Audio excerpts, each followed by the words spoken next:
Tokyo DisneySea is arguably the best theme park in the world, and the best theme park deserves the best rides. Upon opening, there was one attraction that stood out as a shining beacon on top of an already glowing park. Journey to the Center of the Earth is the perfect summation of everything Imagineering excels in, from an in-depth world built through an incredible story, to a creative use of a ride system, through to one of the most incredible animatronics anywhere in the world. However, due to this attraction being presented in Japanese, some guests may miss the detailed setup, building, and climax of the storyline that makes this one of the best attractions in the world. So join us today as we explore all those hidden secrets, stories, and minute details that make this attraction so incredible. Welcome to your virtual guided tour presented by ReviewTyme. My name is Luke and I will be your host today as we explore the ins and outs of Journey to the Center of the Earth at Tokyo DisneySea. Before we can journey to the core of the Earth though, we must venture through the entrance port of the park that calls the attraction home. What else can be said about Tokyo DisneySea that we haven't already praised it for before on the channel? DisneySea is the epitome of what Imagineer's most creative and talented minds can do when pesky budget cuts don't get in the way. A park that almost 20 years after opening is still the gold standard for themed entertainment design. One aspect of the park serves as a beacon for all travelers: the 189-foot tall Mount Prometheus, a towering volcano visible from all sections of the park. Erupting with flames, DisneySea's icon draws you into another world, the world of Mysterious Island. Inside the caldera of the volcano, accessible only through a subterranean tunnel system, is one of the world's best themed lands, a hidden sea base home to Captain Nemo, with constant erupting geysers and bubbling waters adding beautiful levels of kinetics to the land. Whilst Disney had toyed with Jules Verne's stories and creations before, especially in 20,000 Leagues Under the Sea, as well as Discoveryland at Disneyland Paris, Tokyo DisneySea would be the first time a land would be fully themed around the author's body of work, with even the land itself being named after one of Verne's most well-known novels. Imagineer Tom Thor Thordarson was given free rein with the project, handed over a blank slate, and told to simply design a ride themed to Jules Verne's famous novel, and design a spectacular, one-of-a-kind attraction he did. Journey to the Center of the Earth opened with the world's best theme park, Tokyo DisneySea, on the 4th of September, 2001. Inside the subterranean tunnel system that leads you into Mysterious Island is the entrance to your incredible journey. Drawing you in is the attraction's signage, pulsating with flowing, glowing magma, and noting that the attraction is sponsored by a life insurance company. But hopefully, that won't become relevant to our journey. The queue takes you through countless caves and caverns, and if you turn around just before you enter, you will notice two massive drill bits marking the place where Captain Nemo first discovered these cavernous pathways. The first section of the queue takes you through the Magma Sanctum, where active fissures in the earth are alive with volcanic activity, billowing out smoke. Next, you walk past one of Captain Nemo's pressurized biological laboratories, filled with details and references to what you're about to experience on your journey. The location is clearly an active laboratory, which feels like you just missed Captain Nemo working on one of his experiments, with the room filled with scientific equipment and highly technological drawings. Keen eyes will notice picture frames on the wall displaying some locations you are about to visit on your underground sightseeing exploration, from the crystal caverns to the mushroom forest. But Nemo also talks of a collection of fossilized eggs that he is studying that seem to point to a brand new, yet undiscovered species of animals.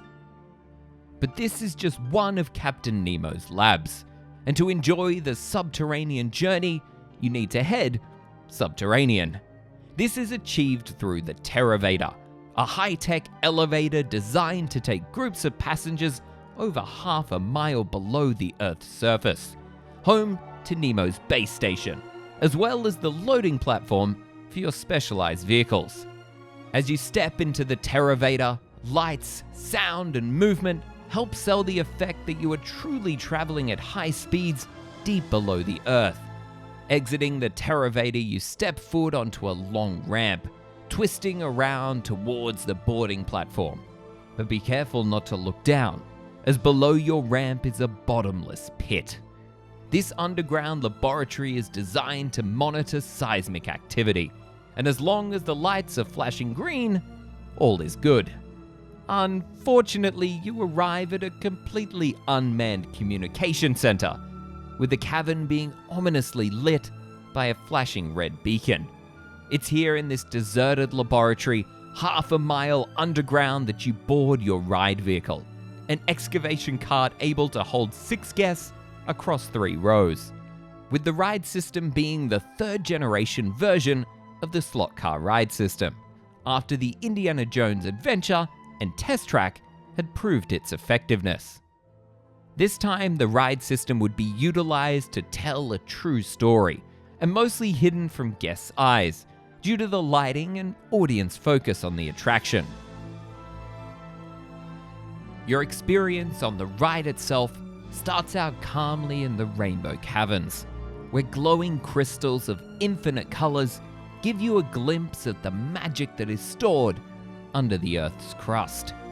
Through the clever use of forced perspective, optical illusions that trick our eyes into thinking something is bigger or smaller than it actually is, the caverns appear to be endless, as we glide along the swirling path, admiring the beauty.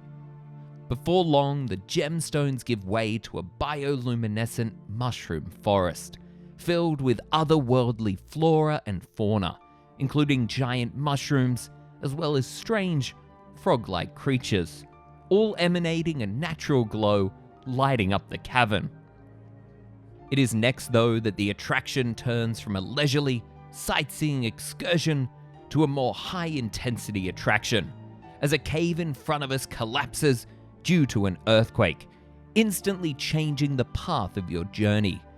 On this new route is where you discover a nest filled with egg sacs, perhaps of the same species Captain Neo was researching in his fossilized discovery in the queue.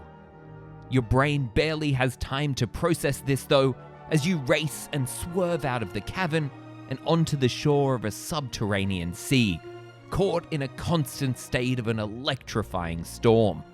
Lightning strikes all throughout the scene, and at one stage barely misses your ride vehicle, sending it fleeing right into the jaws of the ride's most surprising element. Racing through caverns, your ride vehicles avoid billowing lava and a fireball, only to come face to face with a gigantic lava monster, perhaps the mother of the mysterious eggs and one of the most impressive animatronics in the world. The lava monster, nicknamed Hortense by the Imagineers, unsurprisingly isn't happy that you have disturbed her nest, roaring at the ride vehicle, causing it to flee in terror, speeding up to 47 miles or 76 kilometers an hour as you ride the wave of an eruption, causing you to burst out the side of Mount Prometheus itself, giving you an incredibly quick but impressive bird's eye view of the entire park. You next race around the perimeter of the mysterious island before slowing down and reaching the unload platform of the attraction, surviving your run-in with a lava monster and your heart-stopping 3-minute journey to the center of the Earth. Upon exiting the attraction, you are guided down a set of stairs and back into Mysterious Island, which, as the more astute of you may have noticed, means that your Terravator did in fact move, and it wasn't just some pre-show magic.